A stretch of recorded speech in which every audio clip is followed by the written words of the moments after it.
Olha, eu acho que nunca vi um hate tão grande pra cima de um desenho que aparentemente não tem nada demais, como a G5 de My Little Pony. A última vez que a internet se reuniu pra reclamar de uma animação foi daquele All in Primus. Mas se você quer saber o que tá causando toda essa revolta nos brownies, não saia daí. Fala, gente bonita, eu sou a Mia e, mano, o tanto de canal BR gringo que fez vídeo pra reclamar da nova G5 não tá escrito, mas bora logo ver o que tem de tão ruim nesse desenho. Primeiro, o design é ruim. Esse era um dos motivos que todo mundo estava comentando, e isso desde aquele filme de 2021, onde os personagens tinham essa aparência mais realista de pônei, saca? Eu mesmo estranhei essa mudança no começo, mas depois me acostumei e achei ok. Mas aí quando veio a série em 2D, vixe, de novo o pessoal se juntou pra falar mal da aparência dos personagens, dizendo que agora eles estavam diferentes do filme que lançou na Netflix. E infelizmente eu dou razão pra esse pessoal, porque tirando a Izzy e a Zip, os personagens ficaram totalmente diferentes. O que mais sofreu com essa mudança foi o Hit,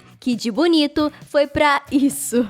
Infantil demais. Eu sei que My Little Pony é um desenho focado no público infantil e tal, mas dá uma olhada na nova geração e depois na antiga. A diferença é gritante, principalmente se considerarmos que as duas séries se passam no mesmo universo, mas com algumas centenas de anos de diferença. Tipo, a G4 já fez episódios envolvendo o trauma de ficar sozinho, perda familiar e até sobre lavagem cerebral forçada. Já a G5 aborda temas como a reciclagem do lixo, que não é algo ruim, mas acho que já deve ter 2 episódios desse mesmo tema. Eles nem têm mais aqueles momentos macabros, como se os produtores tivessem medo de assustar as crianças. Mas, de novo, eu não sou o público-alvo deles, então fica difícil de eu comentar muito.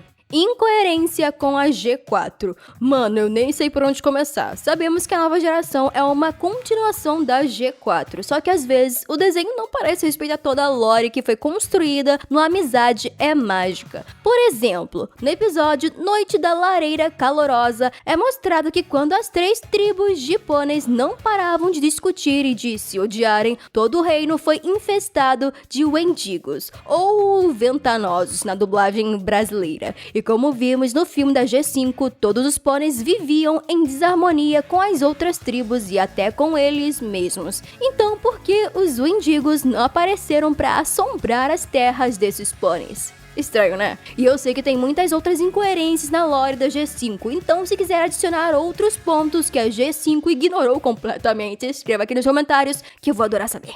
Transformação rápida demais. Pelo tópico, você até já sabe de quem eu vou falar, né? Ela mesma, a Sunny. No filme da Netflix, os cristais da União transformaram a Sunny num alicórnio mágico depois dela ter reunido as 3 tribos de pôneis, os terrestres, os pégasos e os unicórnios. Assim, foi um momento bem legal até, só que foi rápido demais? Demais? Mano, a Twilight demorou 3 temporadas pra virar um alicórnio, enquanto a Sunny fez isso em 1h30. A impressão que eu tive foi que eles queriam trazer a essência de um alicórnio no grupo que nem era com a Twilight e as Main Six. Falta de desenvolvimento dos personagens. O desenvolvimento é muito escasso, quase não dá pra notar. A Sunny e a Zip não parecem ter mudado muito. Já o Hit ficou mais legal e compreensível com os outros pôneis. O meu problema mesmo é com a Pippi, que além de ser irritante com esse vício com a tecnologia, ela não mudou nada na série 2D. Mas no Deixa Sua Marca, ela até que conseguiu controlar melhor essa coisa de querer gravar tudo que aparece na frente dela. Sério, é bem chato. Parece aquelas blogueirinhas que só sabem gravar pra farmar views. Já a Izzy, na série 2D, é muito inconveniente, até quando ela está tentando ajudar alguém. Eu sei que ela é pra ser a Pinkie Pie da nova geração, mas às vezes a alegria dela parece forçada demais, sabe? Muita tecnologia e pouca história.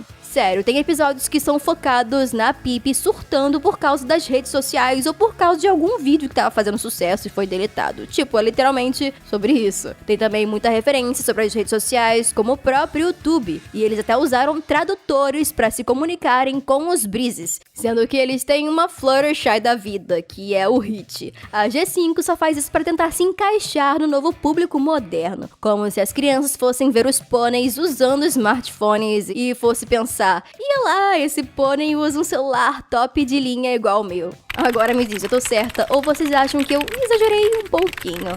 Mais perguntas do que respostas. Eu sei que a G4 tem alguns furos de roteiro tão quanto a nova geração, mas o problema mesmo é que são muitas, mas muitas perguntas mesmo que a G5 nem se dá o trabalho de responder por completo. Tipo, cadê a árvore da harmonia? Quem é a Opaline de verdade? Como a Elderflower se lembra das coisas que aconteceram na G4? O que aconteceu com a Escola da Amizade ou as Main Six? E é claro, cadê a Twilight Sparkle ou o que será que aconteceu com ela? Tem fã até se perguntando se aquele lance do mundo humano, lá de Equestria Girls, ainda existe nessa nova geração e se algum dia isso vai ser explorado na série. Se você também tá doido pra ter essas perguntas respondidas, já deixa aquele like no vídeo que tanto me ajuda a trazer mais conteúdo como esse.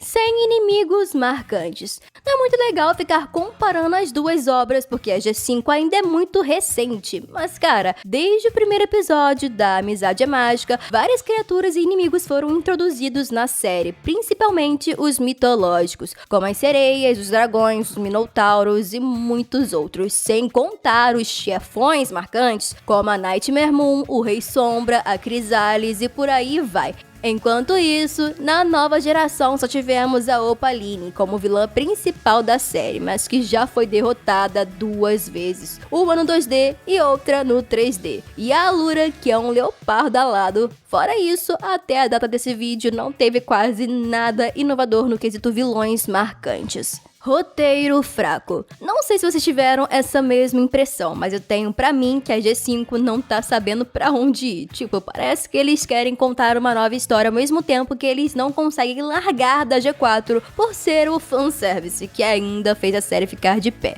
Uma prova disso? Spike. Se não fosse pra chamar a atenção, acham mesmo que o Spike iria fazer uma participação na série? Eu duvido muito. Ou a Elderflowers, que ficou o episódio inteiro fazendo referência a vários episódios da G4. Não sei se os roteiristas dessa série estão por dentro da Amizade é Mágica ou se eles realmente fazem pouco caso com a lore da nova geração. Porque pra mim parece que é mais a segunda opção mesmo. Mas me fala aí, você acha exagero os fãs estarem odiando a nova geração ou acha que eles têm um pouco de razão? E se você ainda não se inscreveu no canal, se inscreva, hein? Muito obrigada por assistirem e hasta la vista!